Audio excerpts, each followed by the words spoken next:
प्रसंग सगळ्यात मोठा प्रसंग एकच आहे.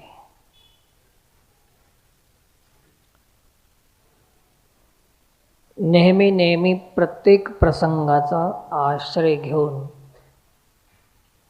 प्रत्येक प्रसंगाचा आधार घेऊन जे आम्ही चर्चा करतो, सगळ्यात मोठा प्रसंग एकच आहे आणि एकाच प्रसंगाला अनुसरून सगळे प्रसंग आहेत. ते कोणता प्रसंग आहे? तर ज्याचा संग केल्यामुळे आमच्या जीवनामध्ये बंधन झालेलं आहे, त्या संगाचा त्याग करणं हेच सगळ्यात मोठा प्रसंग आहे. संगम त्यक्त्वा सुखी भवेत हेच प्रसंग आहे. कुठल्याही प्रसंगाला हे एकच कारण आहे. प्रसंग म्हणजे रामनवमी आहे, नवरात्री उत्सव आहे, दीपावली आहे, दशरा आहे, इत्यादी अनेक गोष्टी चालतात आपल्या. तर पितृपक्षामध्ये पित्राचं बोलतो आपण. ज्या ज्या प्रसंगानुसार आपण जे चर्चा करतो ते एकच कारण आहे की संग झाला म्हणून प्रसंगाचा आश्रय घेऊन तो संग कसा सुटेल याच्यासाठी प्रसंगाचा आश्रय आपण घेतो. संगम त्यक्त्वा सुखी भवेत. आणि विशेष करून सत्संगाची महिमा त्याच्यासाठीच आहे. जगद्गुरु शंकराचार्यांनी आपल्या वाणीतून त्याला व्यक्त केलेलं आहे. सत्संगत्वे निसंगत्वम. सत्संग याच्यासाठी आहे की कोणता संग सोडायचा आणि कोणता संग धरायचा, या दोन गोष्टी शिकण्यासाठी, समजण्यासाठी सत्संग आहे. सत्संगत्वे. सत्संग याच्यासाठी आहे की निसंगत्वम, निसंग होण्यासाठी. निसंगत्वे निर्मोहत्वम. संग जर आपण सोडला आपला, तर वस्तू, व्यक्ती, पदार्थाचा मोह राहत नाही. निर्मोहत्वम सत्संगाची महिमा. निर्मोहत्वे निश्चलतत्वम. अनेक तत्व आहेत आमच्यापाशी, परंतु ते निश्चल नाहीत. त्या तत्वाचा अभ्यास करता करता ते तत्वच क्षीण होऊन जातात आणि तेव्हा आमचा अभ्यासही संपून जातो. एक तत्व असं आहे की जे निश्चल तत्व आहे. एकम नित्यम विमलम अचलम सर्वधी साक्षीभूतम, असं परमात्म तत्व निश्चल तत्व आहे. ते निश्चल तत्व मोहमुक्त झाल्याशिवाय, निर्मोहत्व झाल्याशिवाय निश्चल तत्वात स्थिर होऊ शकत नाही. मोह विचलित करण्यासाठी मोह खूप मोठा प्रसंग आहे जीवनामध्ये. आणि जेव्हा निश्चल तत्व जर लक्षात आलं ना, आम्ही त्याच्यावर निश्चय केला, निश्चल तत्वावर, जीवनमुक्ती. निश्चल तत्वे जीवनमुक्ती. सत्संगामध्ये हा लाभ आहे. काशीमध्ये मुक्ती मिळते याच्यामध्ये काही वावग नाही.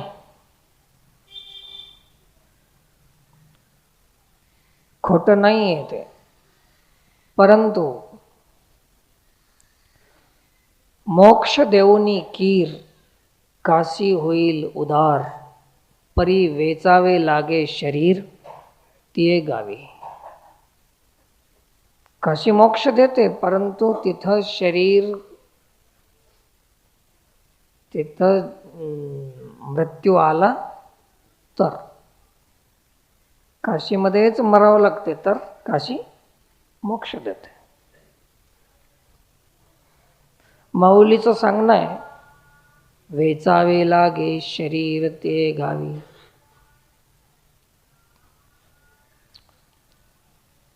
आणि संतांनी असं सांगितलेलं आहे की तुका म्हणे महापातकी पतित, आणि मेल्यावर नाही होती जीवनमुक्त हेळा मात्रे. तुम्हाला मला प्रत्येकाला मेल्यावरली मुक्ती पसंत आहे की जिवंतपणाची? कारण की जिवंतपणाची मुक्तीच मुक्ती आहे. आणि आपणालाही कळते की आम्ही मुक्त झालो, तरलो. माऊलींनी आपल्या भाषेमध्ये स्पष्ट सांगितलं की ज्ञानदेव म्हणे तरलो तरलो आता उद्धरलो गुरुकृपे, जीवनमुक्त.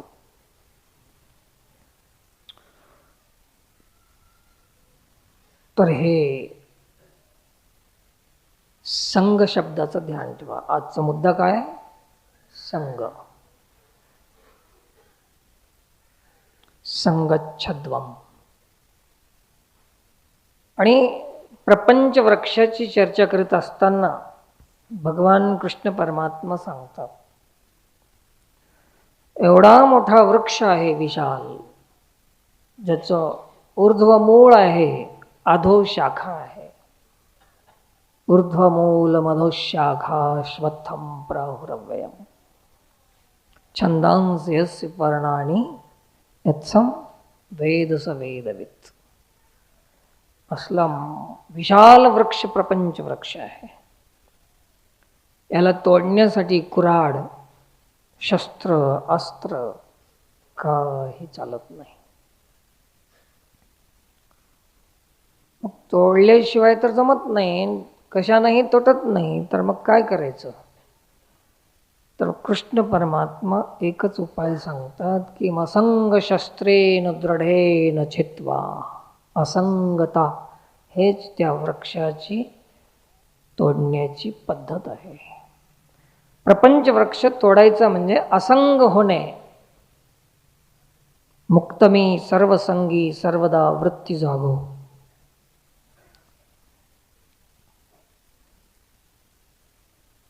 भाविक प्रेमळाच्या संगती चित्त लागो. मुक्तमी सर्वसंगी हेच एक शस्त्र आहे. मी शरीर नाही, मी इंद्रिय नाही, मी मन नाही, मी बुद्धी नाही, हे सारा प्रकृतीचा अंश आहे. आणि मग हे मन बुद्धी चित्ता काढून झालेली जी क्रिया आहे ती माझी क्रिया आहे असं आपण आपल्या स्वरूपावर लादून घेतो. हे संग आहे. संग म्हणजे लोकांच्या संगत राहणं संग नाही, असं मानून घेणं हे संग आहे. शिवानीनं तेच सांगितले, पण त्याचं मी मराठीमधून सांगालो तेवढंच. खूप सुंदर. असं वाटलंही नाही की ती अशी बोलते म्हणून. अति सुंदर शब्द आहे ते. तर हे संग आहे. हे कळण्यासाठी सत्संग आहे.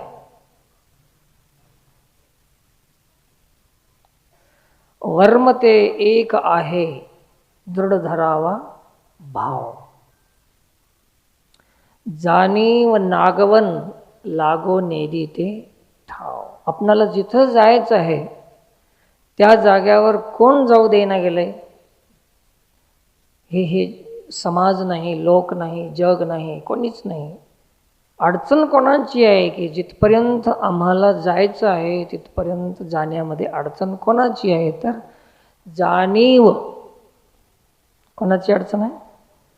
जाणीव. जाणणं चुकीचं नाही, पण जाणीव हे चुकीची आहे. याच्यासाठी कुठं विनंती केली संतांनी, जाणोनी नेनते करी माझे मन. पहिली गोष्ट तर जाणणंच शक्य नाही, आणि एकदा जर जाणलं तर मी जाणलो नाही असं होणं अजिबात शक्य नाही, बिलकुलच शक्य नाही. जाणलेलं कधी बोलून कधी वकू अशी तळमळ उठती माणसामध्ये. ती जाणीव नागवन लागो नेदी ते ठाव. मग काय करावं तर मनोनी संग टाकी. विषय काय आपला? संग. मनोनी संग टाकी सेवी अद्वैत भाव. तुका म्हणे हाची संती मागे केला उपाव. संतांनी हाच उपाय केलेला आहे. तर उपाय आहे संग टाकणे, मनोनी संग टाकी. याच्यासाठी संतांनीही बऱ्याच ठिकाणी आपल्या वाणीतून असं त्यांचं वक्तव्य आहे की महफिल में जुदा रहना, म्हणजे संग टाकणे. दुनिया सोडून जाऊ नका, पण दुनियाचा संग टाका. सेवी अद्वैत भाव. आणि या गोष्टी येतात केव्हा तर हे दोनच गोष्टीमुळे हे सगळा संग होतो. मी आणि माझं. मी म्हणजे शरीर, आणि शरीरासंबंधी असलेला पसारा म्हणजे माझं. पत्नी, पुत्र, परिवार, घर, पसारा हे माझं आणि मी. याच्यात राहणे असं नाही, परंतु याचा संग सोडा. शिवानी सांगत होती की पक्षी झाडावर राहतात, आणि जेव्हा चरायला जातात तेव्हा त्या झाडाचा मोह राहत नाही. विषयी विरक्त जया नाही आप पर, संतुष्ट सर्वदा स्वये व्यापक निर्धार. जाणीव शहाणीव ओझे सांडुनिया दुरी, आपण वस्तीकर वर्तत असे संसारी. ज्याला सुखी व्हायचं आहे त्यांनी संसारात कसं राहावं तर जसं रेल्वे स्टेशन आहे, बस स्टँड आहे, गाडी येईपर्यंत आपण थांबतो, त्याचा त्याग करत नाही. ते बसण्यासाठी आहे, आपलं मानण्यासाठी नाही. जेव्हा गाडी आली की तेव्हा त्या घराकडे, तिथं असलेली खुर्ची असेल, टेबल असेल, व्यवस्था असेल, याच्याकडे आपलं लक्ष राहत नाही, मोहच राहत नाही. म्हणून म्हणाले की निसंगत्वे निर्मोहत्वम. त्याच्यावर मोह असता तर गाडी आली तरी ते स्टेशन सोडलं नसतो आपण. मोह नाही. बस तद्वत जसं आपण स्टेशनमध्ये राहतो तसं आपण आपल्या संसारात राहू. असं संत राहतात. वस्तीकर वर्ततसे संसारी. जाणीव शहाणीव ओझे सांडुनिया दुरी, आपण वस्तीकर वर्ततसे संसारी. वस्तीकर म्हणजे थांबायला आलेला माणूस. आता या मंदिरात आपण आलो, हे मंदिरात सत्संग करायला आलो की हे मंदिर तुमच्या नावानं करायला आलो? आणि नावानं केलं तरी हे तुमचं होणार नाही. नावानं जरी केलं तरी हे सिमेंट, ईट, रेती, लोखंड याचंच राहणार, तुमचं होणार. तुमचं कसं होईल? जड आणि चेतनाची संगती कशी लागू शकते? परंतु हेच दुस्संग आहे, आणि हेच पाप आहे, संग. तुकोबारायत सांगतात की मी देह म्हणता ब्रह्महत्या कोटी, योनिया पाटी थापटती. कोटी ब्रह्महत्या आहे, मी देह म्हटलं. म्हणून हे संघ समजण्यासाठी सत्संग करायचा आहे. कोणाचा संग झाला तर जेव्हा देहाचा संग झाला तेव्हा साऱ्या प्रपंचाचा संग झाला.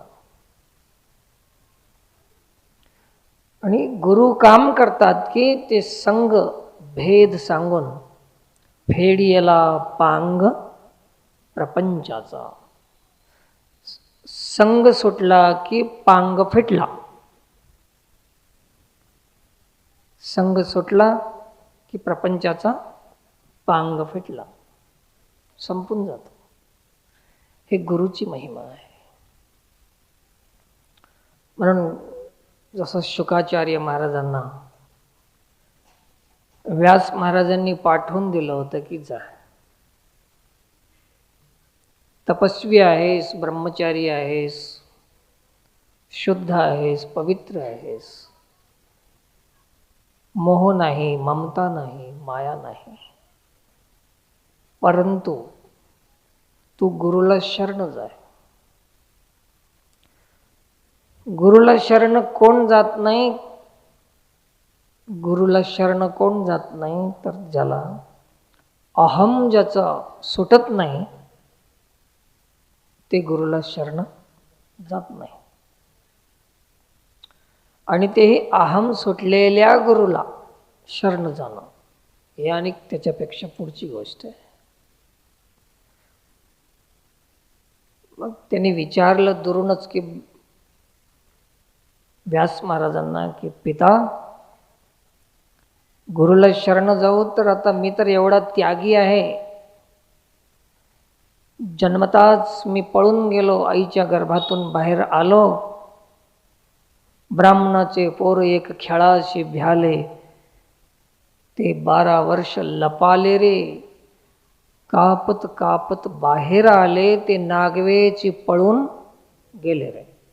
पळून गेलो ते. व्यास महाराज मागे मागे चालले. त्यांनी सांगितलं की पुत्र मोह ठेवू नका, तुम्ही परत जा. यांनी सांगितलं मोह नाही माझा, तुझा मोह घालण्यासाठी आलो, तू गुरुला शरण जाय. तेव्हा आम्ही कुठं जाऊ तर त्यांनी सांगितलं की राजा जनक राजाच्या घरी जा. जनक राजा तर राजा आहे, सपत्नीक आहे, अनेक पत्न्या आहेत, वैभव आहे, संपत्ती आहे, सारा मोठा संसार आहे. शुक महाराजांना वाटलं की मी ब्रह्मचारी, संन्यासी आणि गुरु संसारी, याचं कसं जायचं? आमच्या बापाला काही कळत? अजून अहंकारच. आता तरी अहंकार गेला का? ठीक आहे, पितृ आज्ञा आहे. वंदन केली आणि जनक राजाच्या दरबारामध्ये पोहोचले. जाऊन द्वारपाळांनी अडवलं, जाऊन निरोप दिला राजाला की कोणीतरी एक संन्यासी आलेला आहे, दिव्य आहे, भव्य आहे, तेजस्वी ओजस्वी असा व्यक्ती आहे, आपली भेट घेण्याची अपेक्षा आहे त्याला. महाराज म्हणले कोण आहे विचारा. जाऊन विचारलं, कोण आहो तुम्ही? मी शुक आहे. याने जाऊन सांगितलं की ते मी शुक आहे म्हणते, तर त्यांना एकटं ये म्हणावं. म्हणलं माझ्यासोबत कोणीच नाही, संगतीच नाही मला. संग सांगालो तुम्हाला. काय सांगालो? संग. आपल्याला वाटतं की आम्ही कोणा संग राहणार, पण कोणा संग राहतो ते बी माहीत करून घ्या. ठीक आहे म्हणले. महाराज तुम्ही एकटेच या म्हण, असं महाराजांचं म्हणणं आहे. ते म्हणलं मी एकटाच आहो, मी शुक आहो. पुन्हा जाऊन सांगितलं की ते एकटेच आहेत म्हण. नाही ते एकटेच आहे म्हणा. हातामध्ये एक कमंडलू होता, फेकून दिला. आता येऊ का म्हणे, मी शुक आहे. काठी होती, टाकून दिली. काय होतं ते टाकून दिलं. अखेर लंगोट होती थोडीशी, ते बी काढून टाकून दिले. म्हणले मी शुक आहे येऊ का? ते म्हणले नको, एकटंच ये. शेवटच्या टोकाला गेल्यानंतर ते बी शुक होते ना. एवढे मोठे ब्रह्मवेत्ता आहे. जनक राजाची गोष्ट लक्षात आली की मी नेहमी मी शुक आहे असं म्हणतो ना. तर शुक वेगळा आणि मी किती झाले? 2. मग एकटा आहे की 2 आहेत? संघ आहे की नाही? मग आपल्या संघ कोण आहे आता? मी महाराज आहे, मी नारायण महाराज आहे, मी फलाना महाराज आहे, मी अमुक स्त्री आहे, मी अमुक गावचा आहे, मी हे कोण आहे? हे संघ आहे. हे संघ सुटण्यासाठी सत्संग आहे. मी स्त्री आहे, मी पुरुष आहे. आत्माराम कोणत्याही शरीराची उपाधी बनवून येऊ शकतो, हे की नाही? बाहेरून स्त्री शरीर धारण केला असेल, पुरुष शरीर धारण केला असेल, पशुपक्ष्यांचं शरीर धारण केलं असेल, पण आतून परमात्मा एक आहे. शरीर वेगळं धारण केलं असेल, कपडे आपण जसं कधी हाफ शर्ट, कधी फुल शर्ट, कधी पॅन्ट शर्ट, कधी धोती आपण बदलत राहतो, परंतु माणूस तसं हे शरीर बदलणारा परमात्मा एकच आहे ना. परंतु आपण या बदलणाऱ्या शरीराला मी आहे ना आणि न बदलणारा आत्मा असं 2 मानतो आम्ही. हे मी आणि ते परमात्मा असे 2. यालाच म्हणतात संग झाला.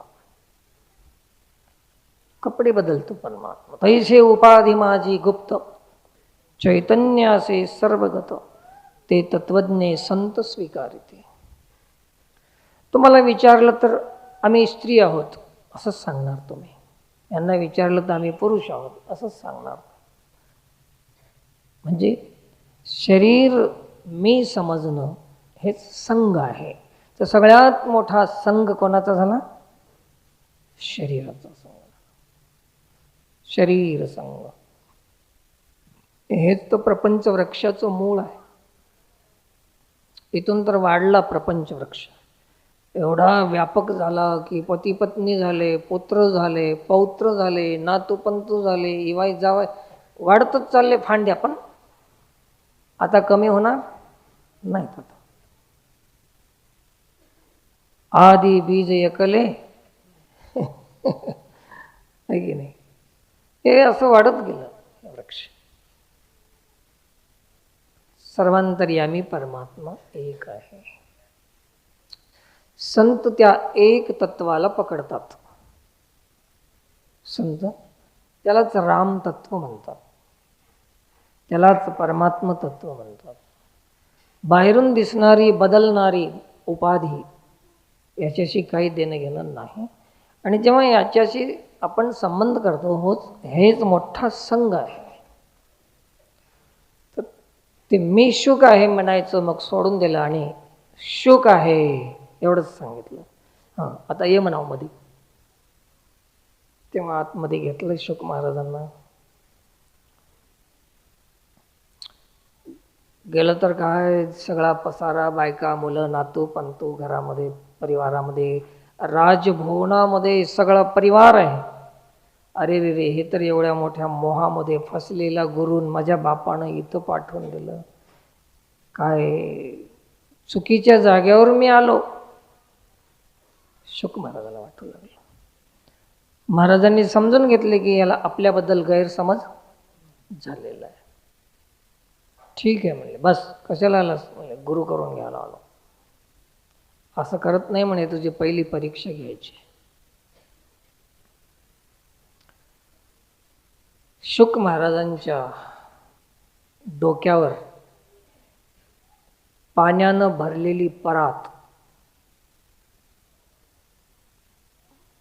काठोकाठ पाणी भरलेलं डोक्यावर दिली आणि सांगितलं शिपायांना की मिथिला नगरीमध्ये असं त्या गावातून फिरून दिंडी काढून या, हे डोक्यावर परात ठेवून याला घेऊन जा आणि असं फिरून या. आणि याच्या डोक्यावरली जे परात आहे त्याच्यामध्ये पाणी आहे काठोकाठ, त्याच्यातला थेंब खाली पडला की याचं शिर उडवायचं. राजाची आज्ञा आहे. शुक महाराज म्हणले, गुरु होय की कोण होय? काळ होय. गुरुकडे आलो की काळाकडे आलो मी, याला काही लक्षातच येत नाही. निघाले सगळी गल्ली गल्ली, कपडा मार्केट, सोनार गल्ली काय म्हणतात त्याला, सराफा लाईन, गोल्ड मार्केट, आडत दुकानाचं मार्केट, असं सगळे मार्केट फिरून फिरून फिरून फिरून वापस आणला. सांगितलं की, इशारा केला की उग उग म्हणाला, पाणी सांडलं तरी कापू नका मानेचे. परत घेऊन आले त्याने. हळून ते ताट परात खाली उतरून ठेवली. त्यांना विचारलं की, म्हणले जाऊन आलास गावात? हो. काय काय पाहिलंस तू? ते म्हणले काहीच पाहिलं नाही. कोण्या कोण्या दुकानाच्या पुढून गेलास, काय काय पाहिलंस, काय काय नाही? म्हणजे काही दिसाय नाही मला. कसं काय दिसाय नाही? माझं ध्यान ह्या परातीमध्ये होतं. पाणी सांडलन, शिर कापून टाक. मग लक्षात आलं का तुझ्या? आलं म्हणले महाराज. जसं एवढ्या बाजारात फिरून मी बाजाराचा संग मला झाला नाही, आसक्ती नाही, ममता नाही, कारण की मी एकाग्र झालो होतो, एकचित्त झालो होतो. एकटक माझं लक्ष कुठं होतं? पाण्यामध्ये होतं. तसं संत महापुरुष तुमच्या आमच्यामध्ये दिसतात, राहतात, परंतु ते आपल्यामध्ये राहत नाहीत. ते वर्तत दिसती देही, परिते देही ना माझ्या ठाई. कारण की संग सुटलेला आहे. देही ना, मी देह नाही. ते देहावर नसतात, देहात दिसतात, देवात असतात. दिसतात देहात, असतात देवात. याला म्हणतात निसंगत्वम. काय म्हणतात त्याला? हे साधण्यासाठी सत्संगत्वम आहे. सत्संगत्वे निसंगत्वम. मग शुकाचार्य, भगवान शुकाच्या डोक्यातलं जे काही गैरसमज होता निघून गेला की राजा जनक राज्यामध्ये आहे, गृहस्थीमध्ये आहे, परंतु चित्त मात्र परमात्मामध्ये आहे. जसं गोपिकांचं होतं ना, विक्रे तुकामा किल गोपकन्या मुरारी पादार्पित चित्तवृत्ती दध्यादिकं मोहवशादवोचत गोविंद दामोदर माधवेती. हे निसंग होत्या त्या. अजून एक असं एक अभंग आहे, प्रमाण आहे, मला माहीत नाही कोण्या महाराजांचं आहे. आमचे गुरुवर्य महाराज म्हणत होते नेहमी, बाई मी निसंग धांगडी प्रपंचाचे लुगडे फेडी.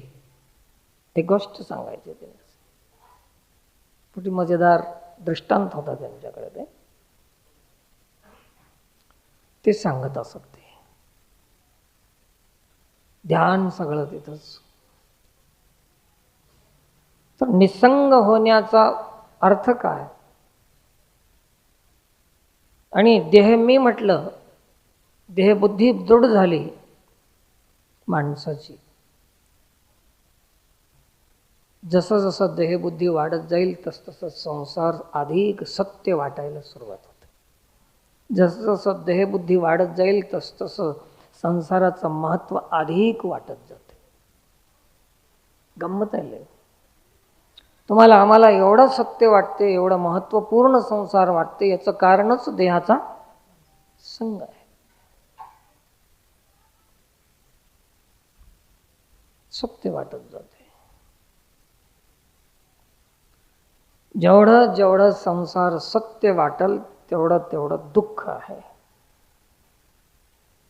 आणि जेवढं जेवढं संसार मिथ्या होत जाईल ज्ञानानं, जागृतीनं, तेवढं तेवढं सुख होत जाईल. माऊलीनं आपल्या अभंगामध्ये सांगितलं की अवघाची संसार सुखाचा करीन. याचा अर्थ काय? सुखाचा करीन याचा अर्थ काय की आपण सुखरूपच आहोत, पण संसाराला सत्य मानून दुःखी झालेले आहोत. आणि त्या संसाराचं मिथ्यात्व पटवून देईन आणि संसार सुखाचा करेन. संसार सुखाचा होत नाही.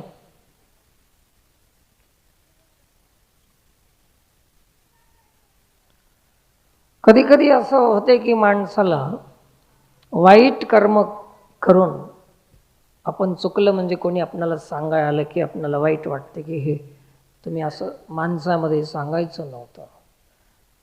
परमार्थामध्ये आमच्यामध्ये सुधार करायचा असेल तर एकट्यामध्ये सांगा आम्हाला, असं बी काही लोकांचं मत राहतं. परंतु तुम्ही कोणता परमार्थ केलात म्हणून आम्हाला सांगाल. तर मला एकच वाटते, सज्जन हो, ज्यांना ऐकू येत असेल आवाज त्यांनी लक्षात ठेवा की परमार्थ करण्यापेक्षा परमार्थ विकृत होऊ देऊ नये याच्यासारखा परमार्थच नाही. करणं म्हणजे काय? विकृत होत असलेला परमार्थ न होऊ देणे हेच परमार्थ आहे की नाही. म्हणून आम्ही काय करतो की विकृतीला तसंच स्वीकृती देतो आणि इकडे भजन परमार्थ सगळं चालूच ठेवतो. जोपर्यंत विकृती थांबणार नाही, विकृतीची स्वीकृती आपली थांबणार नाही, तोपर्यंत संस्कृती व्यक्त होणार नाही, सिद्ध होणार नाही, प्रगट होणार नाही. विकृती आपल्यातून न होऊ देणं हेच परमार्थ आहे. परमार्थ करणं नाही, परमार्थ न करणं हेच परमार्थ. थोडंसं विचित्र, कारण आता आमचा मार्गच विचित्र आहे, आटपटा मार्ग आहे आमचा.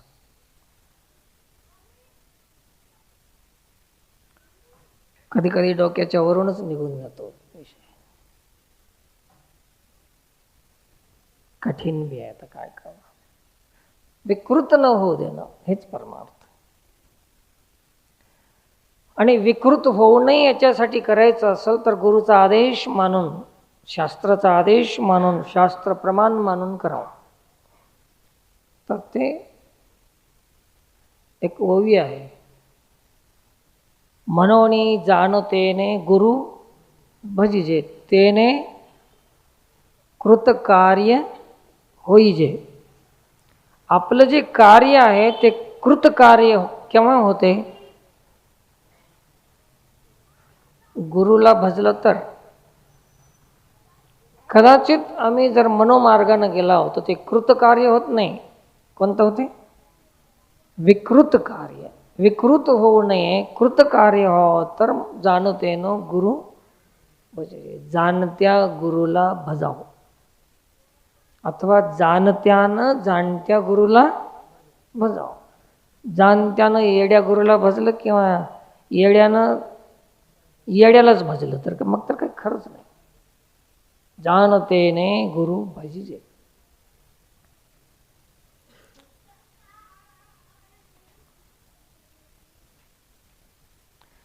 कसं डोकं आता बिघडलेलंच आहे, काय करणार त्याला आता. शास्त्र सांगते, वेद सांगतात,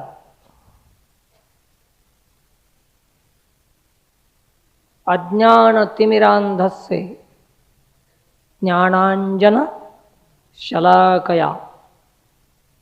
हे माझा मंत्र तर नव ना. गुरु कोणाला म्हणतात की ज्या शिष्याचं अज्ञान हरण करून घेते, अज्ञानाचं हरण करून घेते. न की लोकाचं धन हरण करून घेणं गुरुचं लक्षण नाही. काय घ्यावं शिष्याचं? अज्ञानत्व हरा, अज्ञानत्व हरण करून घेणं. कोणाचे कपडे घे, कोणाचे लपडे घे, कोणाचं धन हरण करून घे, हे गुरु ते शिष्य. ज्याचं अज्ञान हरण करून घेऊ शकतो तोच गुरु, समर्थ गुरु आहे. घ्या ना शिष्याकडून तुम्ही. काय घ्यायचं? त्याचं अज्ञान, त्याचे अवगुण, त्याचं जे काही विकृती आहे ते काढून घ्यावं, त्याला पूर्णत्व द्यावं. जसं पौर्णिमा चंद्राला पूर्णत्व देते तसं गुरु शिष्याला त्याचं पूर्णत्वाचं ज्ञान देते की तू संकुचित होऊ नको, तू परमात्मा स्वरूप आहेस.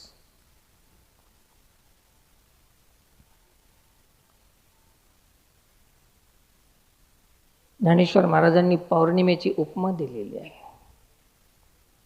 का आलिंगिली पौर्णिमा, उनीव सांडी चंद्रमा, तैसे होय विरोत्तमा, गुरुकृपा तया. हे गुरुचं लक्षण आहे. आणि ते तेव्हाच तुम्ही त्याला गुरु माना. आपलं अज्ञान ज्याच्यामुळे जात असेल त्यालाच गुरु मानायचं. ते कोणी असो, लुंगीवर असो, पॅन्ट शर्टवर असो, चड्डीवर असो, भोंगळा का असणार, ज्यानं तुमचं अज्ञान हरण करून घेऊ शकते तेच तुमचा गुरु आहे. गुरुचं लक्षणच ते आहे.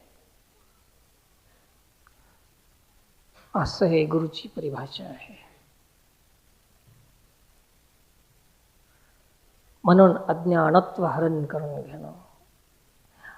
अज्ञान हेच अज्ञानाला, अज्ञानाची परिभाषा संतांनी, ज्ञानेश्वर महाराजांनी केले की आत्मस्वरूपाचं विस्मरण, त्यालाच अज्ञान म्हणतात. अगा आपण पया विसरू जो धनंजया, तेची रूप यया अज्ञानासी, माऊलीचं प्रमाण आहे. तर हे सत्संगमध्ये निसंग होण्याचा प्रयत्न आपण करत जाऊ. आणि हे एक गोष्ट घडली की सगळ्या प्रपंचातल्या भानगडी आपल्या आपोआप मिटून जातात. काही देणं घेणं राहत नाही, काही उपाधी राहत नाही, काही भांडण राहत नाही, विवाद राहत नाही, द्वेष, ईर्षा, मत्सर, भेद, मामोक तमोक, कचरा पुरा साफ शुद्ध होऊन जाते अंतःकरण. तर सीता शुद्धीसाठी हनुमानजी गेले. कुठे गेले? लंकेमध्ये गेले. झालं, आता तात्विक चर्चा राहू द्या. आता थोडीशी कथेचा निर्वाह करणार होतो. पण रामायण चालू आहे ना. लंकेमध्ये गेले. लंकेमध्ये सीताशुद्धी होत नाही. सीता सापडली नाही, दिसली नाही, ओळखली नाही. हनुमानजी विचार करू लागले की काय करावं, कोणता उपाय करावं, कसं करावं. एक उपाय सुचला. रामनामाचं स्मरण केलं, अंतःकरणामध्ये ध्यान केलं, उपाय लक्षात आला. म्हणजे हां ठीक आहे. लंकेमध्ये, त्या लंकेमध्ये जे स्त्रिया होत्या पाण्याच्या घागरी, घडे भरून आणत होत्या. मातीचे गाडगे पाणी वापरत होते. ते श्रीमंत नव्हते असं नाही. मातीच्या मडक्याचं महत्त्व तसं आहे म्हणून श्रीमंत लोक असून बी पाण्यासाठी वापर कोणता करत होते? मातीच्या मडक्याचं करत होते. आता आपणाला काय वाटते की आपल्या घरात मातीचं गाडगं मडकं ठेवलं आणि कोणी बघितलं, आपणाला गरीब म्हणलं तर कसं आहे की नाही? भीती आहे ना मनामध्ये, जमतच नाही. तर ते घडे पाण्याचे घेऊन येत होते. ते हनुमानजी महाराजांनी विचार केला की लंकेमध्ये कलह लावल्याशिवाय सीताशुद्धी होत नाही, पता लागत नाही. म्हणून त्या येणाऱ्या महिलांच्या नाकात कानात शेपूट घालून बुळबुळ केलं असं. ते एकमेकीला असं टकरून, एकमेकीला ढकलून देऊन, एक दुसरीवर ढकलून द्यायचं मागून, असं करून ते गाडगे सगळे खाली पडायचे. पुन्हा जायचं घागर घेऊन ते पाणी आणायला, पुन्हा पाडायचं. असं सगळा सडा होऊन गेला गावामध्ये. एक गाडगं ठेवलं नाही. गावामध्ये पाण्याचा तोटा झाला. नगरीमध्ये पाणीच नाही. आता काय करावं? कोण करत असेल? दिसत बी नाही, करणीला चुकत बी नाही. त्याचं नाव हनुमान. आणि तसं कोणी करत असेल तर ते हनुमानच की आता. दिसायचं बी नाही आणि करणीला चुकायचं बी नाही. असे सगळे तोटा झाला, पाण्याचा दुष्काळ पडला. राजद्वारामध्ये बॉम्ब गेले की गावामध्ये असं असं झालंय, कोण दिसत नाही ना, असं असं घटना घडली. घट फुटून गेले सगळे. अशुभ आहे. आपल्या गावावर काहीतरी संकट आहे. चर्चा सुरू झाली की ह्या सीतेला आणल्यापासूनच असं व्हायलंय. हां, सीता आणली हे तर पक्का झालं. चर्चा सुरू झाली. कुठं आहे आता पत्ता लागायला. मग ते सारे प्रधान लोक पालखीमध्ये बसून चाललेत राजाच्या भेटीला. मीटिंग घ्यावं होता, काहीतरी याच्यावर तोडगा काढावं, काहीतरी गावात असं व्हायलंय सांगायला निघाले. ते हनुमानजी महाराजांना ते पालखी वाहून नेणाऱ्याच्या त्याच्या कानामध्ये शेपूट घालून ते खांद्यावरून पालखीच फेकून द्यायची. त्याने ते प्रधान लोक पडायचे, डोकं आपटून फुटून जायचं. आता घडे गाडगे काम झालं, आता माणसायचं सुरू केलं. असं करीत करीत करीत कसतरी सभा भरली होती. रात्रीची वेळ होती. रावणाच्या लंका भवनामध्ये, राजधानीमध्ये सभा भरलेली होती. रात्रीच्या वेळेला सारे दिवे लावून होते. असे हनुमानजी तिथं प्रवेश करतात आणि पित्याला प्रार्थना केली. पिता कोण? वायू. एकदम हवेचा झोका आला आणि सारे दिवे विझून गेले. अचानक सभेमध्ये अंधारच अंधार. तेव्हा हनुमानजीनं काम सुरू केलं. कोणाचं कानच तोडून घे, कोणाचं नाकच तोडून घे, कोणाचं मुंडकच मोडून टाक, कोणाचं कपडे ठेवले नाहीत, धोत्र काढून घेतले, पैंट काढून घेतले. सभेमध्येच एकमेकावर ढकलून दे, मारणं. अंधारामध्ये जाऊन रावणाच्या छातीमध्ये धडाम करून बुक्या घातल्या. मुकुट काढून टाकला बाजूला. रावण घाबरून गेला. अंधारामध्ये पळून जाता येत नाही, काही दिसत नाही, कोण आहे काही कळत नाही. तेव्हा कानापाशी आवाज आला की मी रामदूत आलो. तुझा काटा मीच काढणार होतो, पण रामाचं वचन आहे मारायचं म्हणून सोडाला तुला. अशी घटना लंकेमध्ये झाली. मग सुरुवात झाली की आता रावणालाच आपण सांगाव की सीता हे अन्न चुकीचं आहे आणि हे परत करा.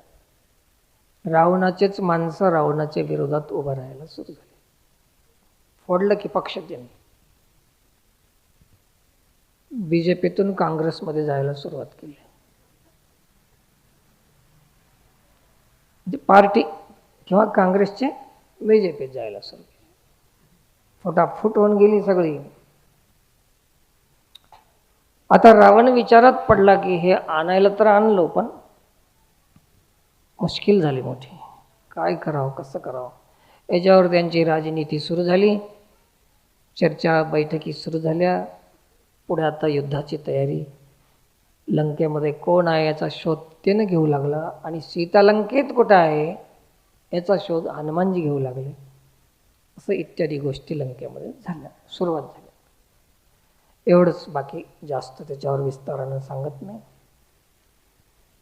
त्याच्यामध्ये खूप काही लिहिलेलं आहे नाथ महाराजांनी. काही गोष्टी ते नाथ महाराजाच्याच मुखातून ऐकलेल्या बऱ्या. आपण बोलणं शक्य नाही असं त्या कथेमध्ये काही विषय आलेला आहे. तर संघ, एक संघ समजण्यासाठी सत्संग असा एक मोठा उपाय आहे. आजचा मुद्दा ध्यान ठेवा. म्हणून सत्संगत्वे निसंगत्वम, निसंगत्वे निर्मोहत्वम, निर्मोहत्वे निश्चलतत्वम, निश्चलतत्वे जीवनमुक्ती. भज गोविंदम, भज गोविंदम, गोविंदम भज. मूढमते जगद्गुरु शंकराचार्य सांगतात. तर ही झालेली सेवा भगवतचरणी समर्पित करून सेवेला पूर्णविराम. प्रसादाची व्यवस्था आहे, सर्वांनी प्रसाद घ्यायचा आहे. आरतीच्या नंतर कोणीही शिस्त मोडू नका. शांतपणे पुढचा कार्यक्रम पूर्ण करायचा आहे, संपन्न कार्यक्रम करायचा आहे. याच्यासाठी सर्वांनी शिस्त बाळगायची. म्हणून अनुशासनामध्ये जीवन जगण्याचा प्रयत्न आपण करूया. पुंडलिक वरदे हरी विठ्ठल.